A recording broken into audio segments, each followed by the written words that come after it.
So let's start guys. आज हम thermodynamics का पहला लेक्चर कवर करेंगे जिसमें हम जानेंगे थर्मोडायनेमिक सिस्टम सराउंडिंग और प्रॉपर्टी के बारे में। तो गाइज मैंने बहुत सारे जेई एग्ज़ाम का तैयारी किया और मैंने कुछ एग्ज़ाम का कट ऑफ तक क्लियर किया। मैं आज आपसे अपना सारा एक्सपीरियंस शेयर करूँगा कि मैंने कैसे कैसे तैयारी किया और मैंने जो कुछ सीखा। मैंने बहुत सारे प्लेटफॉर्म से अपना प्रिपरेशन किया है, तो वो सबको मर्ज करके मैं आपको एक प्लेटफॉर्म पे मैंने जितना कुछ भी सीखा वो एक प्लेटफॉर्म के जरिए आप तक अपना एक्सपीरियंस शेयर करूँगा। तो बने रहिए हमारे यूट्यूब चैनल पे और हमारा चैनल को सब्सक्राइब कर दीजिए। तो let's start the lecture one. Okay, so पहले तो हम जान लेते हैं थर्मोडायनेमिक्स ब्रांच जो है यह है क्या। It is a branch of science which deals with energy interaction and its effect on system and surrounding. यह एक साइंस का ब्रांच ऑफ साइंस है जिसमें हम एनर्जी इंट्रैक्शन के बारे में पढ़ते हैं और इसका इफेक्ट सिस्टम और सराउंडिंग पे, जो एनर्जी इंट्रैक्ट होता है उसका इफेक्ट सिस्टम और सराउंडिंग पर क्या होता है, इन सब के बारे में जो डील करते हैं वो हम थर्मोडायनेमिक्स में डील करते हैं। फिर आता है सिस्टम। सिस्टम एक, जैसे हम कुछ भी एज्यूम करें एक फिक्स्ड मास और रीजन स्पेस में, जैसे जिस चीज़ को हम एज्यूम कर रहे हैं ना वो हमारा सिस्टम हो जाता है। फिक्स्ड मास और region in space where our study is focused. Okay, surrounding system के अलावा जो भी है वो सराउंडिंग है। Everything expect the system become surrounding. अब नेक्स्ट, बाउंड्री।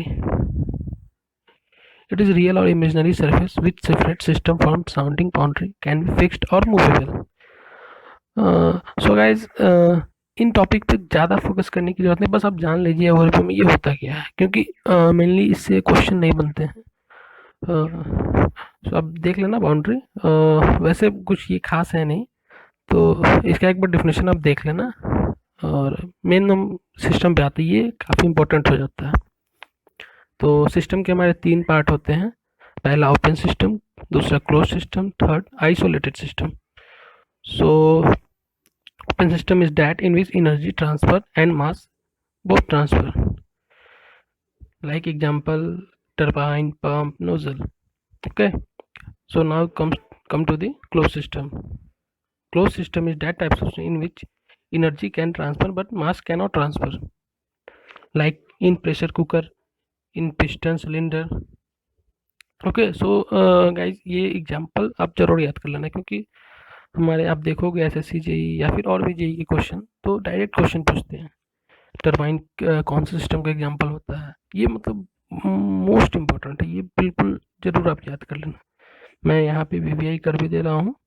ओके, ये VVI, it is most important. Okay, isolated system में not energy neither mass transfer. Okay, example universe, well insulated flask. Okay, एक चीज़ और आप यहाँ पर देख लेना, ओपन सिस्टम जो होता है वो फ्लो प्रोसेस होता है, मतलब इसमें फ्लो होता है एनर्जी और मास दोनों का, ठीक है। क्लोज में नॉन फ्लो, क्योंकि यहाँ मास फ्लो नहीं हो रहा है इसलिए non flow. Okay, not mass transfer, so it is non flow. Now isolated, in isolated system also mass cannot transfer, so it is also a non-flow process. Okay, sorry. Okay, now it is most important properties of. Okay, so there are two properties of system: intensive property, extensive property. Okay, intensive property ये मैं आपको बहुत अच्छे से समझाऊंगा। पहले अगर आप डेफिनेशन देख लो, the properties of system whose value for the entire system is not equal to sum of their value for individual parts, or it is that property which is independent of mass of system under consideration. Okay, तो जैसे देखो हम कभी भी pressure की बात करते हैं तो ऐसे करते हैं, pressure at a point, temperature at a point. तो जो भी हमारा इंटायर सिस्टम पे डिपेंड नहीं करता, जैसे देखो वॉल्यूम वो एक्सटेंसिव प्रॉपर्टी है लेकिन टेम्परेचर इंटेंसिव प्रॉपर्टी है। मैं इन दोनों को कंपेरिजन करके बताता हूँ।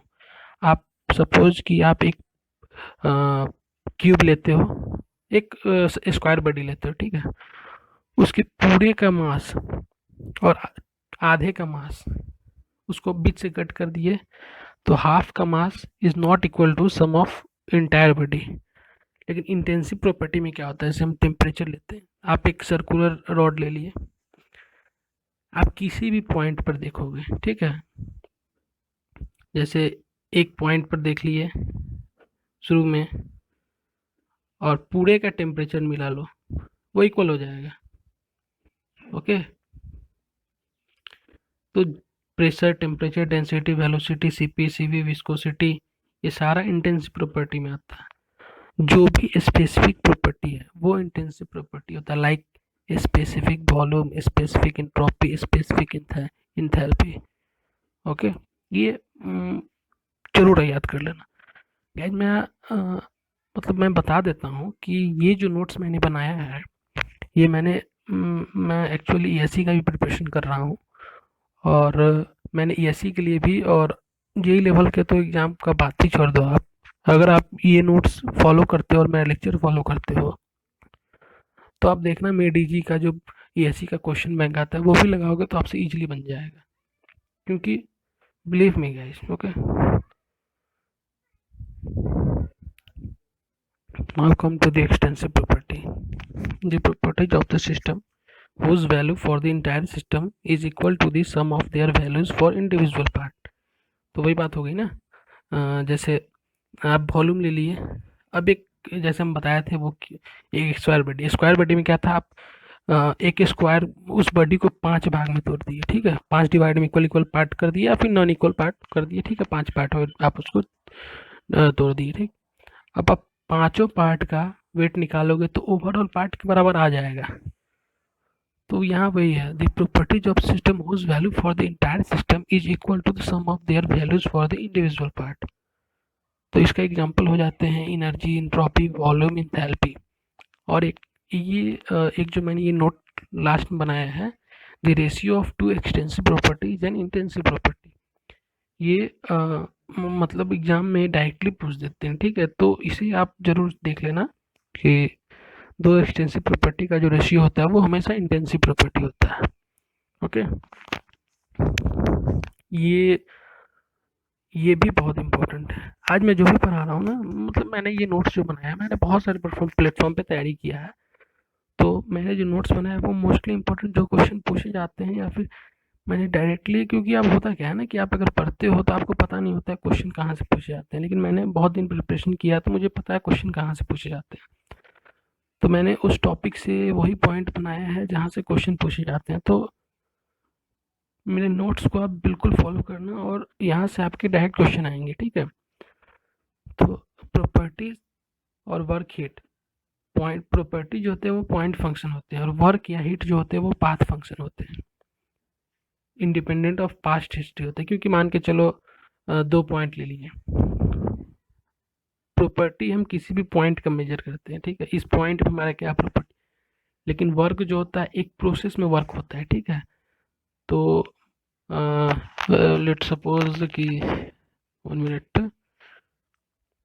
लेट सपोज कि हमारा ये था, यहाँ से हमारा आया इस पॉइंट पे, ठीक है, ये मान के चलो आप पीवी डायग्राम बना लो, पीवी, ठीक है।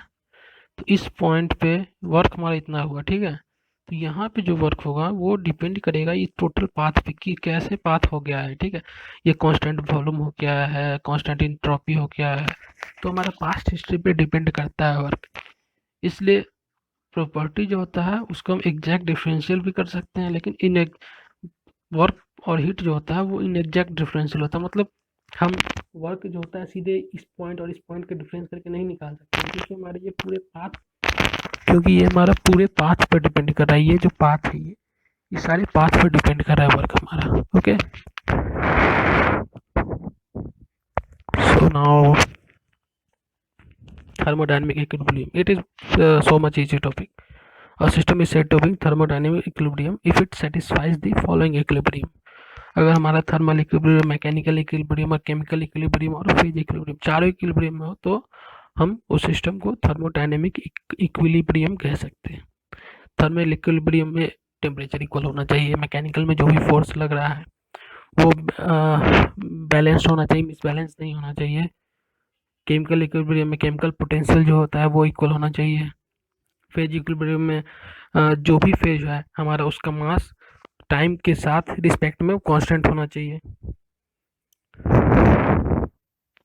सो आज बस हम यहीं तक कवर करेंगे।